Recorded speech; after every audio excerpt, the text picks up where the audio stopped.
Big boss హౌస్లోకి entry ఇచ్చిన దగ్గర నుంచి తన అందం, ఆట, అల్లరితో ప్రేక్షకులను విశేషంగా ఆకట్టుకుంది రీతూ చౌదరి.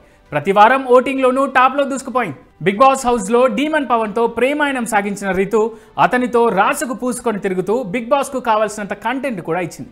గత కొన్ని వారాల నుంచి టాస్క్లోనూ ఆమె దుమ్ము రేపింది, కానీ ఊహించని విధంగా ఎలిమినేట్ అయింది. ఇక రీతూ చౌదరి 13 వారాల పాటు తన గేమ్తో అందరినీ ఆకట్టుకుంది. రీతూ చౌదరికి మంచి ఫ్యాన్ ఫాలోయింగ్ ఉన్న విషయం తెలిసిందే. ఇక 13వ వారం హౌస్ నుంచి ఎలిమినేట్ అయిన రీతూ చౌదరి ఎంత సంపాదించిందో తెలుసా? రీతూ చౌదరికి బిగ్ బాస్ ద్వారా బాగానే రెమ్యునరేషన్ అందిందని తెలుస్తోంది. వారానికి 2,50,000ను రెమ్యునరేషన్గా అందుకున్నట్లు సమాచారం. దాంతో 13 వారాలకు గాను మొత్తంగా 32 లక్షల రూపాయలను రెమ్యునరేషన్గా అందుకుందట రీతూ చౌదరి. మొత్తంగా బిగ్ బాస్ విన్నర్ రేంజ్లో బాగానే సంపాదించిందని నెటిజన్స్ కామెంట్ చేస్తున్నారు. ఈమె రెమ్యునరేషన్ గురించి తెలుసుకోండి.